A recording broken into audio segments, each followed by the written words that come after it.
sabes, ¿verdad? Yo me pongo muy nerviosa con esto, Juan Carlos. Ya está. Mira. Ay, ay. Así que nada, tú, Fanito, tú me perdonas si se me escapa algo así en plan. No pasa nada. Oh. Bueno, A ver, la 3, venga, sí. define el ministerio y la función del apóstol. Ujú. Solo he enviado a las naciones para levantar iglesias. Muy bien. ¿Alguna función más de que están en el libro también? Esa es la principal, perfecto, ¿no? De que enviar a las naciones para levantar iglesias. ¿Y qué hacen también? Porque antes de levantar una iglesia, ¿qué hacen? Antes de levantar una iglesia iba... Tienen que predicar, ¿no? Vale, es verdad, decir que tenía que tener unas cuantas... Claro, tienen que Era... predicar porque no pueden ir, venga, levanta una iglesia y ahora no hay nadie. Puede levantar una iglesia. Una obra misionera. Claro, tiene que predicar, exhortar, también enseña y organiza la iglesia para dejarla ya con un pastor, ¿vale? Muy bien. La 4, Emily. La 4. Define el ministerio y funciones del profeta. El profeta es aquel que habla pública o abiertamente proclamando el sentir de Dios. Una de las funciones es traer la palabra y la visión de Dios a su iglesia. Muy bien, vale. También revela las intenciones del enemigo, puede predecir el futuro, puede revelar lo oculto del corazón de los hombres. Perfecto, así. Y pregunto, Fali, te pregunto por el tuyo. ¿El ministerio de apóstol es itinerante, es extralocal, es local, su función, su ministerio? Era extra local, ¿no? Porque no iba, era a otras naciones, iba ahí Exacto, en sitios exacto. que no... Muy bien. ¿Y Emily, el profeta? En todos lados. Es extralocal y local. O sea, el ministerio de profeta es ir por las naciones también, ¿no? Y por las iglesias, ¿no? Pero en un momento dado, bueno, no, un profeta de ministerio, quedarse en una iglesia anclado, no, entonces no es el ministerio de profeta. Sería alguien que tiene un don, ¿vale? Entonces el ministerio de profeta también es extralocal, es itinerante, va por las iglesias. Vale, ahora sería Zaila la 5.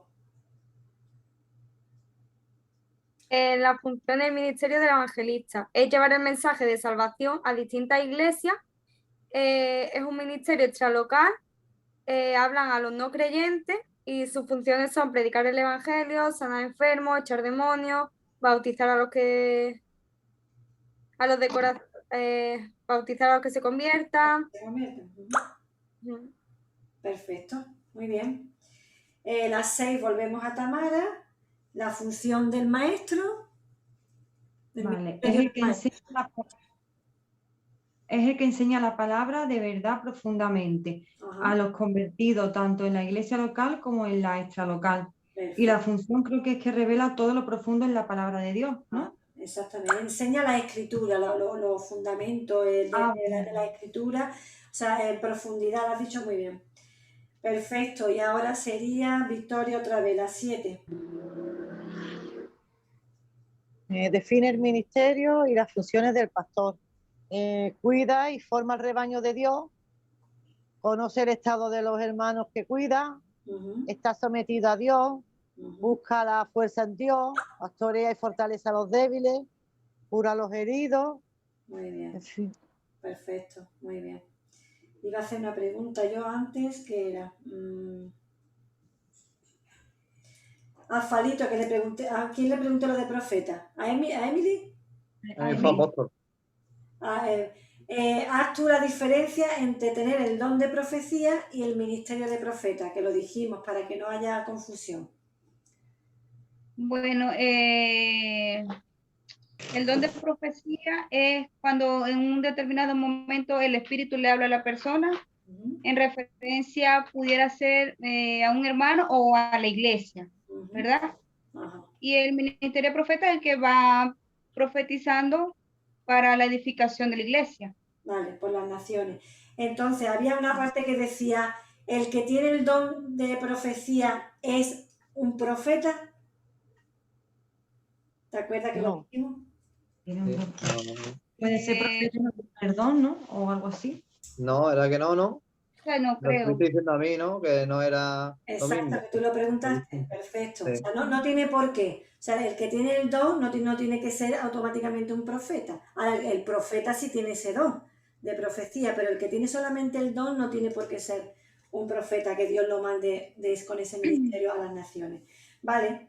La 8 le tocaría a quién? A Falitos, ¿no? Sí. Vale. Menciona los requisitos de los ministerios. Irreprensible, marido de una sola mujer, sobrio, prudente, decoroso, hospedador, apto para enseñar, no dado al vino, no pendenciero, no codicioso, de ganancias deshonestas, amable, no Avaro, ¿no? no avaro, vale, y no avaro, y que eduque bien a su hijo, y no un neófito, es que no sé exactamente lo que Un neófito lo es puse. alguien que no conoce la escritura, ¿vale? Hay mucha gente que viene a la iglesia y porque a lo mejor llevan, yo qué sé, o ha leído un poco, o incluso hay gente que lee mucho la palabra pero no tiene sabiduría, es un neófito en la palabra, que no conoce bien la escritura, no puede, se cree que sabe mucho pero en verdad no sabe nada, ni la aplica, ni sabe explicarla bien. No que no la sepa explicar, sino que se cree sabio, pero realmente no conoce la escritura bien. Ese es un neófito, es uno que no conoce la palabra. Muy bien. Dijimos que esos requisitos y que tenga bien buen testimonio de los de afuera, ¿vale? Por detrás que también continuaba. Dijimos que estos son todos los requisitos. Aquí, aunque estos son los requisitos que pone que era para el pastor, dijimos que estos requisitos eran para todos los ministerios especiales. Vale. Ahora, vamos a ver, no me he ido de página. La 9 sería Emily. ¿Quién gobierna en la iglesia local? ¿Los apóstoles o los pastores? Explícalo. En la iglesia local lo gobierna el pastor, porque el apóstol es el que es enviado a levantar iglesias en lugares, digamos, desiertos, pues que no hay nada establecido como tal, y es enviado a levantar una iglesia, el apóstol. Por eso que el pastor es el que gobierna la iglesia local. Ajá, ajá. Cuando un profeta levanta una iglesia, o sea, cuando un apóstol levanta una iglesia, pone a lo mejor a un pastor, ¿no? Que él ha cuidado, le ha predicado y entiende que él está preparado y lo capacita y lo deja como pastor. Él sí está, digamos, por encima de ese pastor porque lo ha puesto él. Pero si un apóstol va a una iglesia invitado por lo que sea, tiene que sujetarse al pastor de esa congregación, ¿vale? O sea, el apóstol no está por encima del pastor de la congregación. Muy bien. Y Zaila, la 10. Que los ministerios cambian conforme crecemos y maduramos, que cuando no tenemos apenas madurez espiritual o acabamos de conocer al Señor y queremos servir, pues no podemos llevar un ministerio con mucha carga ni un gran ministerio, ¿no? ¿Se refiere a eso? En parte se refiere a eso, pero también se refiere a cuando, por ejemplo, aquí te pone el ejemplo de Felipe, que empezó como diácono, ayudando, y después Dios lo levantó como un evangelista. ¿Entiendes? O sea que Dios a lo mejor te llama para un determinado servicio en la iglesia y poco a poco, como tú te vas preparando, el Dios va viendo tus capacidades, el pastor, los que te cuidan, van viendo tus capacidades y te discipulan de una forma especial, como lo vimos, porque estás llamado a otra cosa, ¿no? A un ministerio mayor, a un servicio mayor. Pero todos empezamos por empezar a estudiar la palabra, a servir en lo que haga falta en la iglesia, y unos pues empiezan a servir en cosas más grandes y otros no se quedan en otras cosas más pequeñas, pero todos hemos sido llamados a evolucionar realmente, a crecer y a que nuestro servicio sea cada vez con más, digamos, más excelencia, ¿no? Para el Señor. Muy bien. Perfecto, muy bien, pues pasamos ya a la lección y aquí vamos a ver el gobierno de la iglesia, ¿no? Hay varios tipos, como si el que no lo haya leído, bueno, pues hay varios tipos de gobierno, pero nosotros vamos a explicar los que existen y nosotros que tenemos el más cercano a la Biblia es el que nosotros tenemos, que es el presbiteriano, ¿vale? Ahora después lo vamos a explicar.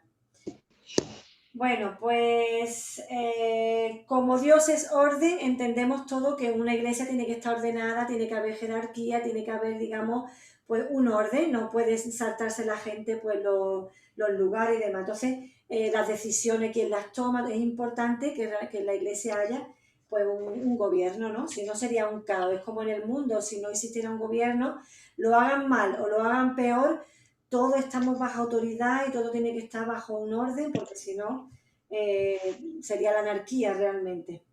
Bueno, pues hay 3 tipos de gobierno. Primero está el congregacionalista, el episcopal y el presbiteriano, que se supone que es el que nosotros nos acercamos como iglesia. El congregacionalista, que es una palabra muy, muy grande, pues es realmente que el que decide las decisiones de la iglesia, las decide la misma asamblea de la iglesia por votación. O sea, un tema, imagínate tú, comprar un local, pues se le van, ¿quién quiere que compremos? ¿Quién ve que es posible que podamos comprar un local o cualquier otra decisión? Pues por votación de la asamblea se decide. ¿Cuál es el peligro de este tipo de gobierno? Pues que realmente puede haber partidismo, que el hecho de que la mayoría vote lo mismo no quiere decir que sea lo correcto, o sea, la mayoría puede estar también equivocada, ¿vale? Y puede haber partidismo. Imaginaros, ha habido iglesias que tienen este tipo de gobierno y han echado al pastor, porque la congregación es la que decide. No le ha parecido bien el pastor por lo que sea y se han reunido en asamblea, han votado, han hecho, digamos, se supone que se hacen como partidismo, se van trayendo a su terreno los que empiezan a hablar mal de la persona que quieren echar o lo que sea, y al final son como partidismo y han podido llegar hasta a echar a un pastor. O sea, realmente, por un lado, tiene lo de positivo de que todos participan, digamos, de una opinión, de algo que tiene que ver con todo de la iglesia, pero tiene esa parte muy negativa de que no la mayoría siempre tiene la razón, ¿no? O sea que tiene su parte positiva y su parte negativa. Después están las episcopales. La episcopal es la que solamente el pastor exclusivamente es el que manda y es el que puede decidir. Ni la asamblea, ni los líderes, ni otros ancianos de la iglesia, nadie. Lo que diga el pastor va a misa. También está mal. También, hola, bella. También está mal, porque si el pastor, que es una sola persona, aunque sea el pastor que está, imagínate tú que no está, como humano se equivoca, como todos nosotros, realmente un pastor puede también errar, ¿no? Y pecar. Y más si un pastor a lo mejor no está bien pegado al Señor, pues puede tomar decisiones nefastas para la iglesia, luego tampoco está bien. ¿Episcopal quién sería? ¿Qué religión es episcopal más o menos? Yo creía que era esta. Cuando he hecho el ejercicio, porque como yo te hice, yo creía que era esta. No puse ninguna porque estaba en duda. Entonces no puse ninguna, digo, hasta que no diera la... Pero yo creía que era esta. No, porque ahora después veremos cómo Juan Carlos realmente no es el que decide todo, sino es que, como he dicho, él es un hombre, realmente si el que está muy sujeto a Dios, pues Dios no va a permitir que se equivoque, que haga tal, pero como hombre se puede equivocar y puede llevar a la iglesia a un error, ¿no? Episcopal sería, por ejemplo, la iglesia católica, lo que diga el Papa. Porque yo pienso que el Papa está manejado por un concilio por el concilio del Vaticano, por un montón de cosas, ¿no? Por un montón de obispos y cardenales y demás, pero realmente el Papa es la cara visible de la Iglesia Católica y lo que él diga, se supone que va a misa, ¿no? Como se suele decir. Y después está la presbiteriana. La presbiteriana somos, ahí estamos nosotros, que la dirección de la iglesia recae sobre un grupo de ministros llamados ancianos. En nuestra iglesia hay 3 pastores, ahora está también Abraham Maldonado, sería Antonio Ruiz, está Juan Carlos Segovia, está Abraham Maldonado y está Juan Carlos Soto, ¿vale? Ahora veremos que dentro de este conjunto de ancianos está el pastor principal, ¿vale? Pero ahí es donde nosotros estamos, para que realmente dice la palabra, un refrán que dice: en la multitud de consejos está la sabiduría.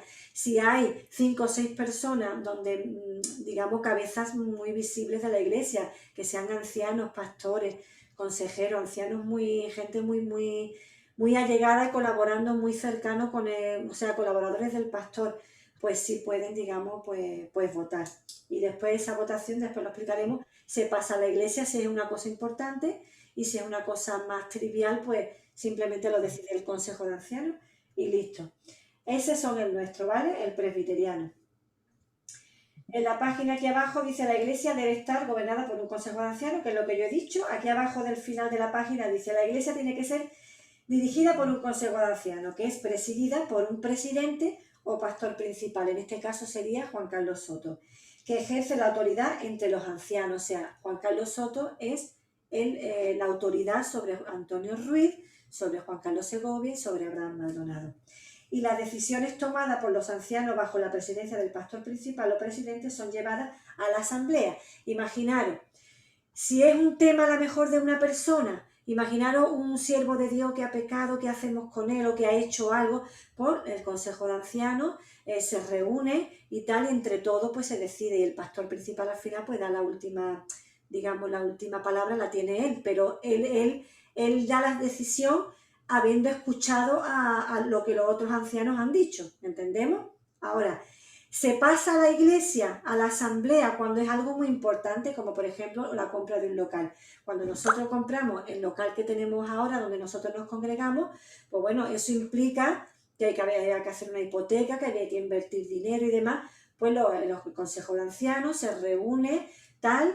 Y después, como es algo importante donde la iglesia tiene que participar, porque los diezmos y las ofrendas y todo sale del pueblo, ¿no?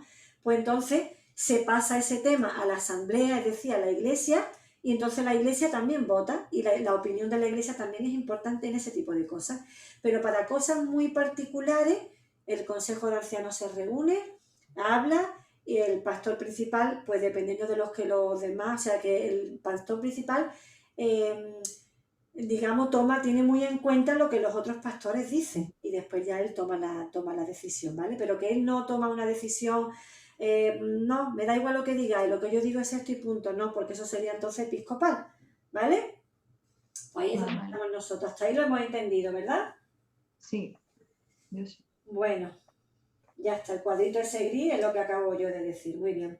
El pastor principal dentro del consejo de ancianos, aquí te va a hablar pues, de ejemplos de la Biblia, para que lo veamos también en la Biblia, en el Nuevo Testamento.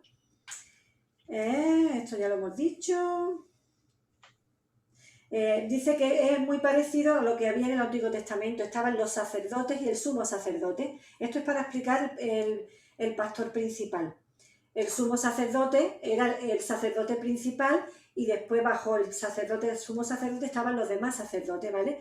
Eso lo entendemos, que es algo similar, o sea, todo está basado en la Biblia, todo lo que nosotros tenemos realmente está basado en las Escrituras.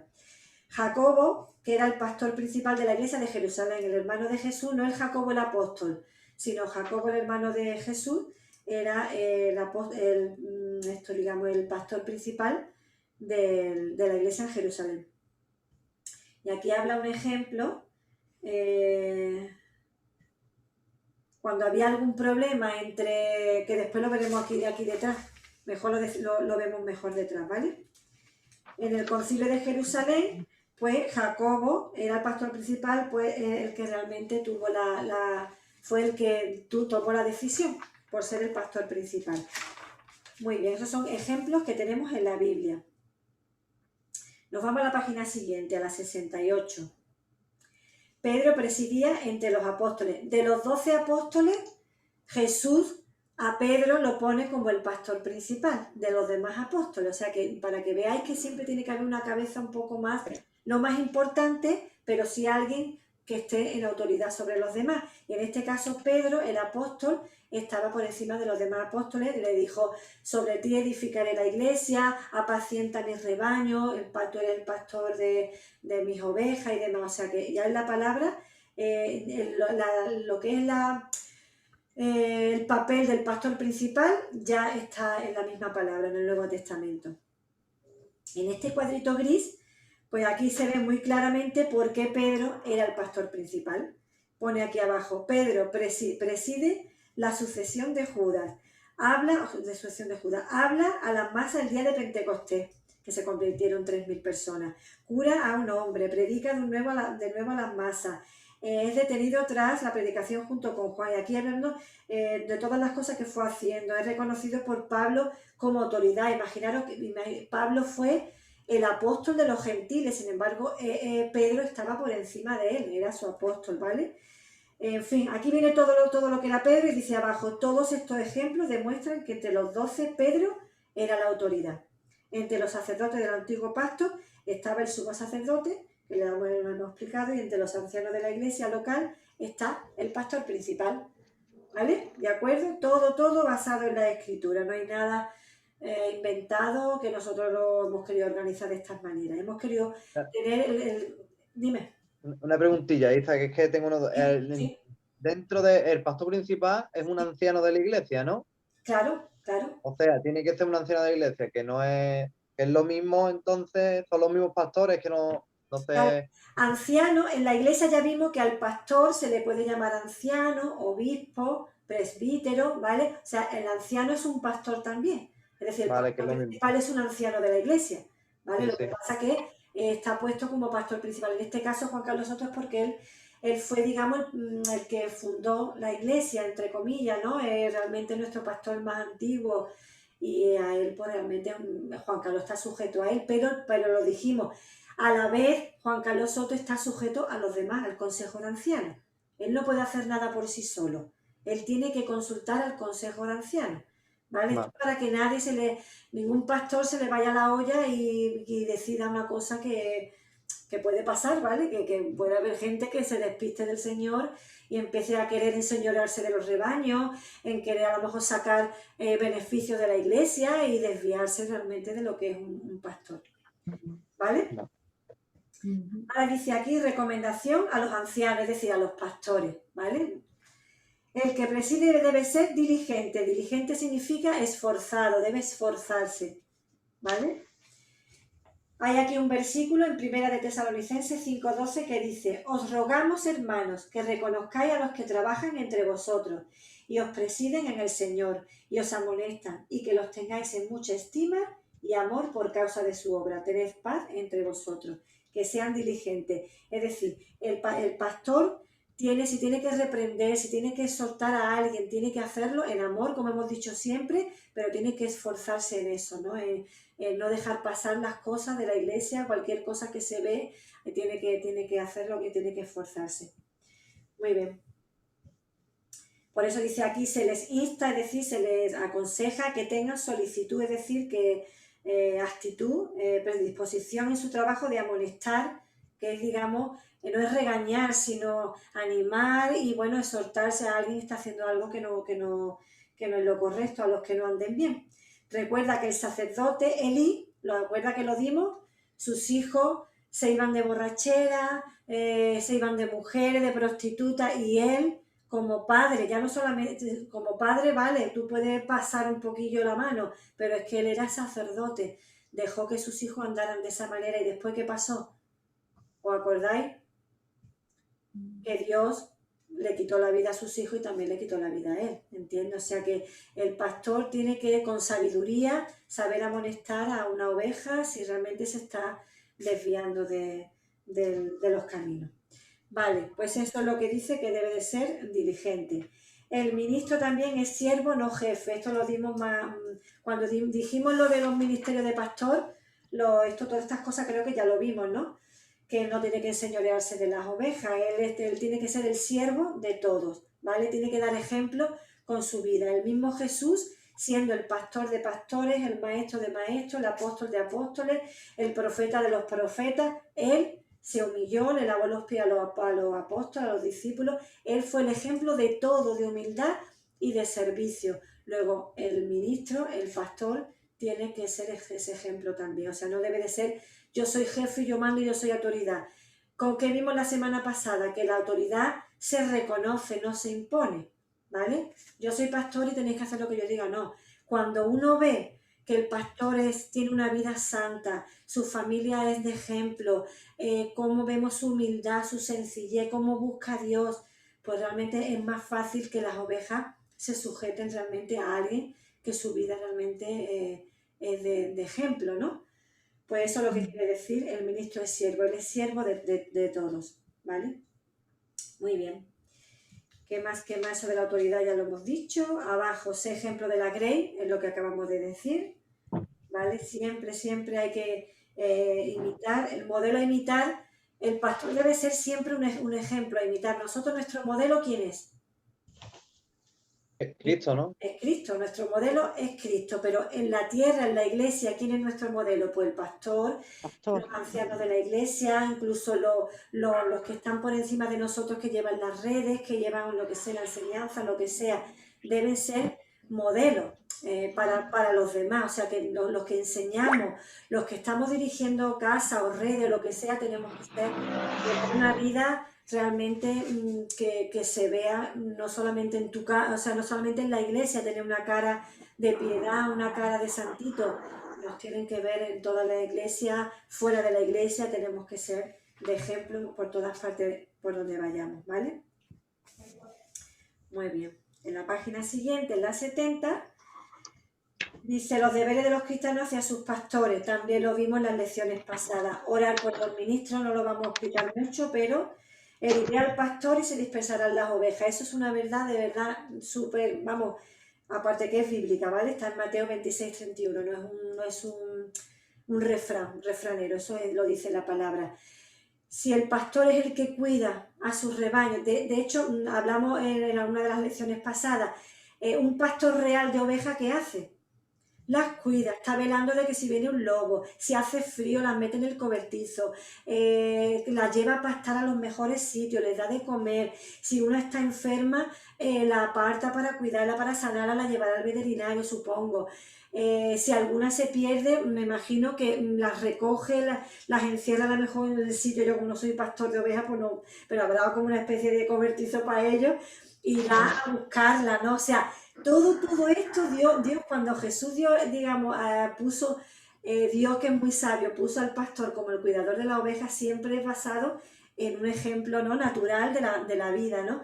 Pues así es el pastor, ¿no? Si el lobo viene y se come al pastor y ataca al pastor, ¿quién va a cuidar? Las ovejas hacen plan y se dispersan y empiezan a irse, empiezan a desanimarse y pueden perderse. Por eso la importancia de que oremos por nuestros pastores, por su familia, que Dios les dé fuerza, fortaleza, que no se desanimen, en fin, ya lo sabéis, sé que muchos de vosotros, yo sé que la iglesia ora mucho por Juan Carlos, por su pastor y por su familia.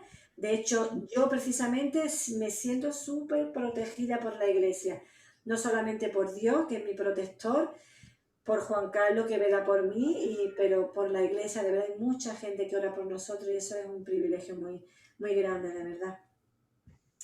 Además es una oración que va en beneficio de vosotros mismos también, porque si oráis por él para que él lo haga con sabiduría y con fortaleza, con agrado y con alegría, vaya a ser cuidado mejor, realmente vaya a ser pues protegidos mejor por él. Muy bien. Aquí habla también de sostenerlos a ellos en oración, que ya lo hemos dicho. Hablamos también de cómo sostenían los brazos de Moisés. Cuando él levantaba los brazos, ganaba la batalla, el pueblo judío. Cuando él no podía más, se sentaba y no sé si era Josué y Caleb, le levantaban los brazos para que Dios le diera la victoria. Luego, muy importante sostener con ánimo y con oración al pastor. Si necesitara incluso algo económico, y gracias a Dios, nosotros en nuestro caso no necesitamos nada, pero en los tiempos de los primeros cristianos, por ejemplo, Pablo, él hacía tiendas, ¿no? Y él se sostenía con eso, pero había momentos en que pasaba escasez, y aquí hay ejemplos, si lo habéis leído, habla cómo la iglesia de Jerusalén manda dinero para que él pueda sostenerse en los momentos de escasez, y él da las gracias, ¿no? Él dice, he aprendido a vivir en la abundancia y en la escasez, y muchas gracias porque habéis sido solícitos, habéis estado pronto para ayudarme en los momentos que lo he necesitado, ¿vale? Así que hay que estar pendiente de lo que el pastor necesita de verdad para que el pueblo esté ahí, ¿no?, arropándolo. Imitar su fe, ya lo acabamos de decir, aquí hay muchos ejemplos de la Biblia. La página siguiente, la 71, defenderlos y no admitir acusación, sino con varios testigos. También lo vimos en el tema pasado. De verdad, qué peligroso es acusar a un pastor en falso testimonio, porque como hemos dicho antes, imaginaros, si la de esto fuera, el gobierno de la iglesia fuera congregacionalista, si alguien por lo que sea empieza a murmurar del pastor, por lo que sea, imaginaros que quiere recibir un servicio o que quiere tener algo en la iglesia, un puesto, y el pastor pues ve que no es el adecuado, que no está capacitado, que debe seguir preparándose, y a lo mejor ya esa oveja hay que ver el pastor, imagínate, ahora empieza a hablar mal, empieza a llevarse a su terreno a gente.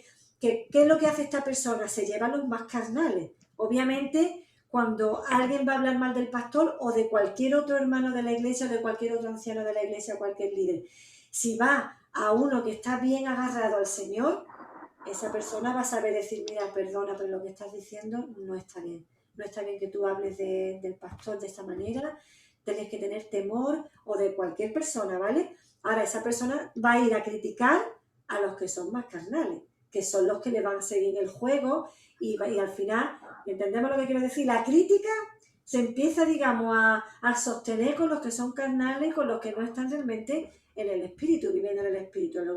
Por eso yo siempre digo, pegaros a los hermanos espirituales, a los hermanos que os pueden aportar, a los hermanos que os pueden ayudar realmente a crecer, para que tú te puedas llevar, o sea, para que tú puedas ayudar a los débiles. Si tú te vas con uno que realmente, no quiere decir que no te juntes con los débiles, pero que tú seas fuerte para traer a los débiles al Señor y fortalecerlo. Pero si te juntas con los más carnales y con los más débiles, al final ellos te van a arrastrar. Es importante, de verdad, esto que estoy diciendo, ¿vale? Dice aquí, según la palabra, dice, no toquéis, dijo, a mis ungidos, no hagáis mal a mis profetas. Esto que ha hecho no está bien, vive Jehová, que sois dignos de muerte porque no habéis guardado a vuestro Señor, el ungido de Jehová. Esto creo que fue, no sé si se estaba refiriendo a Saúl, no me acuerdo. No me lo he leído, así que no me acuerdo. Pero que tengamos cuidado, que si vemos algo, no sé, algo que no hemos enterado del pastor, algo feo, ¿no? O no sé, o has visto algo, siempre ve al pastor primeramente, mira, con mucho temor he visto esto, o me he enterado de esto, pero siempre para acusar a un pastor ante la iglesia siempre tiene que ser con testigo. De verdad, una acusación falsa, Dios puede traer consecuencias. Alguien que quiera hacerle daño al pastor o a cualquier hermano de la iglesia haciéndole daño con falsos testimonios, Dios es justo, Dios no te va a tirar solamente de la oreja, es que Dios te va a reprender y te va a castigar, de verdad, Dios es justo, ¿no? Y tiene que castigar lo que está mal. Y más cuando se alza la mano o se habla mal, falso testimonio con un ungido del Señor. Y claro, porque es que también, aparte de hacerle daño a él, está haciendo daño a toda la iglesia. Claro, porque claro. el que no, ya no es lo mismo que se lo diga lo que estabas tú diciendo a una persona que es espiritual, pero a lo mejor los nuevos convertidos escuchan a lo mejor algo y se lo creen y van. Exacto, muy bien, exactamente. Has dicho apuntado una cosa muy buena, es verdad. Uno nuevo que no conoce bien el pastor y que acaba de llegar y ya está escuchando críticas del pastor, pues esa persona la está perjudicando realmente, porque ya no va a confiar en ese pastor, va a creer lo que ese hermano le está diciendo. O sea que es importante que siempre, como dice María, siempre no María Pitu, los que la conocemos lo sabemos, y además que se la pongo siempre de ejemplo ese detalle, lo he dicho también en otras lecciones. Cuando alguien te hable de otra persona y no está delante, siempre en amor y con mucho respeto, mira, hermanito o hermanita, esta persona no está aquí para defenderse. No es que yo no te quiera creer, pero no está bien que hablemos de alguien que no está delante para defenderte. Y siempre escuchar las dos versiones de las cosas. Tú no puedes escuchar que el pastor que lo ha dicho, no sé qué. A nosotros nos han atacado muchas veces con cosas increíbles. Y cuando yo me preparaba este tema, digo, es impresionante cómo nos acusaron de cosas de verdad inventadas, totalmente inventadas. Nos criticaron hasta por internet, se llevaron a varias personas, se fueron de la iglesia a otra iglesia y fueron con las mentiras a esa iglesia, incluso contaminaron al pastor de esa iglesia. Al final ellos, que iban con mala fe, dividieron esa iglesia y al final ese pastor nos pidió perdón a nosotros por haber escuchado a esa persona y por haber creído lo que estaba diciendo de nosotros, ¿no? Y hoy en día esa persona está fuera de la iglesia. Está fuera de la iglesia con mucha pena, porque son personas que nosotros las queremos mucho, porque las hemos discipulado, las hemos tenido hemos comido con ellos, hemos sido, digamos, han sido hijos espirituales nuestros, y eso duele, ¿no? Que ahora están fuera, pero realmente están el fruto de su pecado. Es que han criticado al pastor, a su familia, y han ido, porque tú puedes pensar algo mal e irte de la iglesia y punto, pero que tú vayas hablando mal a otro, a uno y a otro, incluso ir a una iglesia y hablar mal. Por eso cuando alguien viene nuevo a nuestra iglesia, nosotros siempre tratamos de, como vengan hablando mal del pastor, ya para nosotros no es de confianza esa persona cuando viene a nuestra iglesia. Nosotros la recibimos y ya la tanteamos. Todo tiene... Sí, dime. ¿Qué? Y también es muy grave porque por parte de Dios es autoridad levantada por parte de Dios. Es como rebelarte también contra Dios mismo. Totalmente. Y eso es un pecado muy grave, ¿no? En contra de Dios. Perfecto, ha apuntado lo que vimos en el tema de la autoridad delegada. El que atenta contra la autoridad delegada está atentando contra el mismo Dios. Muy bien, Santilla. ¿Entendemos entonces esto? O sea, que cuando viene alguien a nuestra iglesia, que viene de otra iglesia diciendo, no, es que yo tuve problemas, he tenido problemas con el pastor, pues entonces nosotros ya ahí, digamos que la intentamos tantearla, o sea, que no vamos a creer realmente todo lo que venga diciendo. A nosotros incluso nos gusta llamar al pastor de la iglesia de donde viene para saber pues por qué se han venido. Nosotros nos gusta hacer las cosas bien. No robamos ovejas, no queremos que nuestra iglesia, o sea, llenar a nuestra iglesia así porque así. O sea, si alguien viene de otra iglesia, pues nos gusta, mira que fulanito y menganito son de tu congregación y se están reuniendo con nosotros. Nos gusta esa ética pastoral de que el otro pastor lo sepa, ¿no? Y a lo mejor otro pastor pues te puede decir, mira, ten cuidado porque aquí hemos tenido tales problemas, ¿entiendes? O sea, que cuidado con los que vienen criticando a pastores de otras iglesias, tengamos cuidado con ellos, de verdad. Muy bien, debemos ayudarle, proveerlo de todo lo que necesiten, ya lo hemos dicho, tanto en oración como partícipe de toda cosa buena que podamos hacer con ellos, ¿vale? Y aquí habla, pues, aquí habla, ¿viste el ejemplo que dije antes de Pablo? Bien hicisteis en participar conmigo en mi tribulación. Cuando pasé necesidad y demás, pues vosotros me apoyasteis, mandasteis vuestro apoyo. Esto lo decía el apóstol Pablo. El que es enseñado en la palabra, haga partícipe de toda cosa buena al que te instruye, al que lo instruye. Siguiente, amad y sujetaos a vuestros pastores. La sujeción a los ancianos debe de sujetarse por amor, como lo hemos dicho antes, pues, y con respeto, no por imposición, sino reconociendo realmente, pues, por su testimonio y por su ejemplo de vida, nos sujetamos con mucho, la verdad, muchísimo mejor. Bueno, ¿qué dice por aquí abajo más? Esto dice, es bueno tener claro y recordar que un pastor solo tiene autoridad sobre aquel rebaño que lo reconoció como tal. Pretender que en cualquier lugar te reconozcan como pastor de las ovejas, imaginaros que un pastor se queda sin ovejas. O por lo que sea, yo qué sé, se ha tenido que ir a un lugar y ya no tiene iglesia. No puede ir a otra y pretender ser pastor de esas ovejas que tú no has pastoreado, que ni las conoces ni nada. Esto lo digo más bien, igual que lo digo por los profetas, que han sido levantados por sí mismos y van por ahí diciendo que son profetas, que yo soy profeta del Señor, el Señor me ha levantado como profeta. A eso no los creáis, de verdad. Un profeta, un pastor, un maestro, un evangelista, todo tiene que estar respaldado por una iglesia y haber sido levantado con una imposición de mano y mucha gente habiendo orado por ello, ¿vale? Así que el pastor que vaya por ahí diciendo yo soy pastor y realmente no tiene rebaño, un pastor sin rebaño no es pastor. Un pastor Esa pregunta. Sí. Yo conozco una persona que me dijo que, porque estaba hablando con esa persona, me dice, no, yo es que he sido enviado porque el mismo espíritu me lo ha dicho. Eso entonces como que ha mentido, ¿no? O que no es de fiar. A mí, yo de entrada, una persona que me venga ya de esa manera, porque el Espíritu me ha guiado, que tú tienes, tú me conoces de algo, yo te he dado una confianza, estoy tratando contigo, me estás discipulando como para que Dios te hable. Ahora, el pastor le va a revelar cosas a su oveja, pienso yo, aunque como el pastor debe de tener, digamos, el don de discernimiento, puede estar predicando en la calle a alguien y puede de repente discernir por el Espíritu que esa persona, pues hay cosas espirituales detrás, ¿vale? O sea que no por eso no quiere decir que no tenga autoridad. Pero así por la cara, ¿vale? Esa es la expresión. Así por la cara, decir Dios me ha dicho, si no me conoces ni nada, no sé. Es muy complicado. Es difícil. Dios pone primero mucho amor por una persona, te da visión, te da un sueño o algo antes de ir a una persona a decirle algo, ¿no? No puede ir nadie por ahí por la vida diciendo, mira, tú tienes un demonio, ¿no? O sea, el pastor tiene que ir viendo... Esa es una pregunta. Dime. Sí, te oigo. Por lo menos... Ah, vale. Si hay un pastor que no es pastor tuyo, él puede, en plan... a ver, ¿cómo lo digo?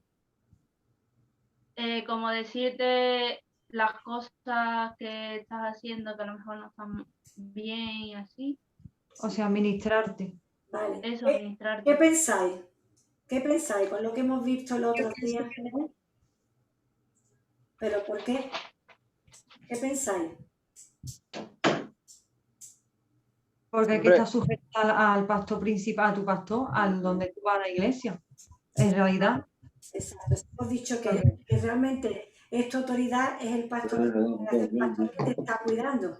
Otro pastor de fuera no puede venir a decirte, hombre, te puede dar un consejo en un momento dado, en amor, si tiene confianza contigo y demás, te puede decir, pues mira, pero que venga alguien, tú tienes que hacer esto, tú mejor te sabes, porque tú tienes eso, porque tu pastor no sabe muy bien lo que tú estás haciendo, ¿entiendes? Como ya se meta ahí en ese tipo de cosas, eso no. Bella te la ha comentado porque ella sabe y yo lo que queremos decir, pero ya lo hablaremos en privado. Tu pastor es el que te conoce, el que te cuida, cualquier problema que tú tengas, como dijimos en otras lecciones, vas a la persona que te está cuidando en discipulado, en tu red, cuando ya esa persona no te puede ayudar porque ya es un tema a lo mejor más delicado que no sabe, no tiene sabiduría o no tiene esa capacidad para... Al final ya por último, pues se va el pastor y se le pide consejo y el pastor obviamente te conoce, está velando por ti, está muy pegadito al Señor y te va a dar un buen consejo para tu vida, ¿vale? Gracias. Pero un pastor de otra iglesia no tiene autoridad sobre ti. Te puede dar un consejo en un momento dado, pero autoridad sobre ti no tiene. Tiene tu pastor el que te ha conocido, el que te ha visto nacer, digamos, ¿no? Muy bien, hasta aquí clarito, ¿verdad? Amar y sujetaba a vuestros pastores, bueno, pues ya sabéis lo que acabamos de decir. Dice abajo del todo, en la página 71, dice, escucha las palabras del pastor y los consejos que serán de bendición para tu vida.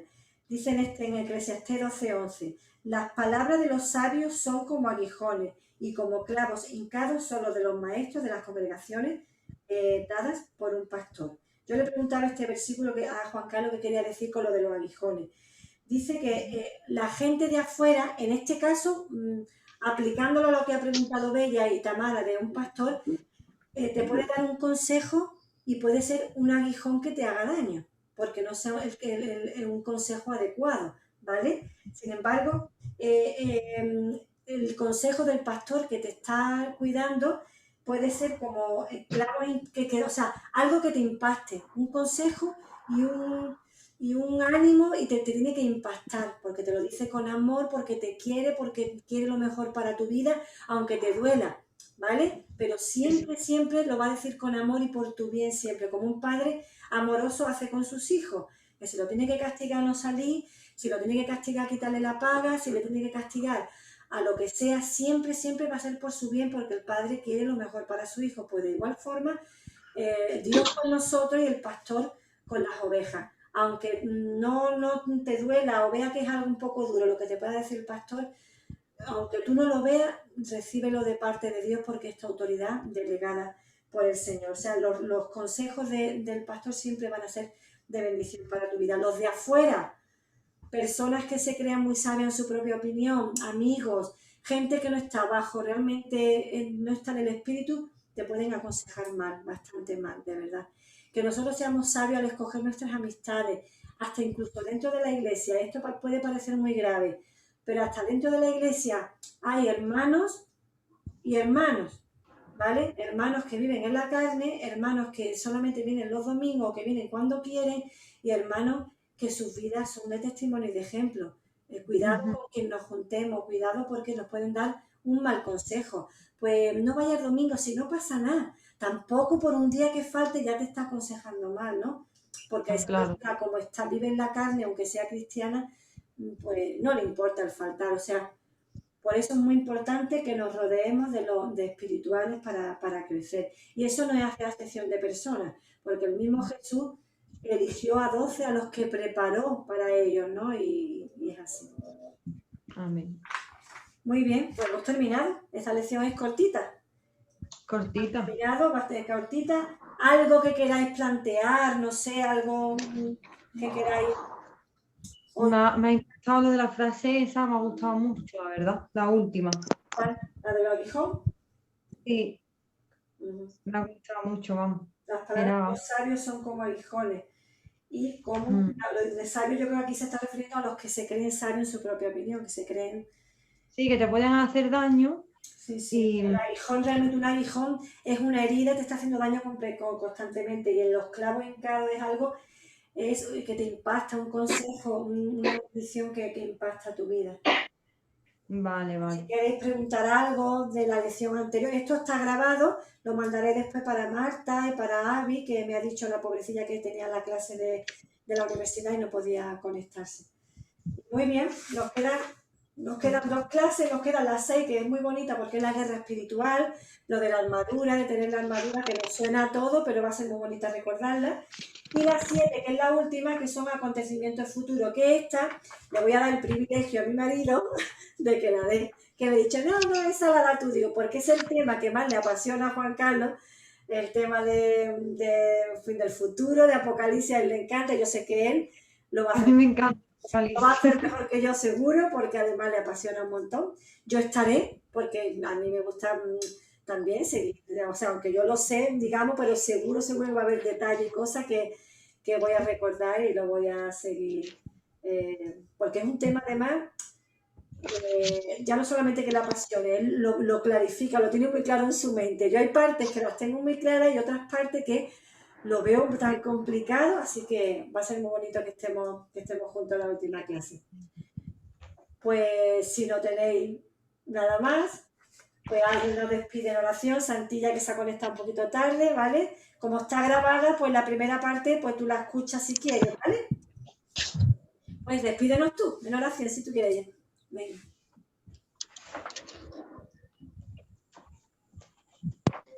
Dios mío, gracias, Padre, por esta reunión de hoy, Señor.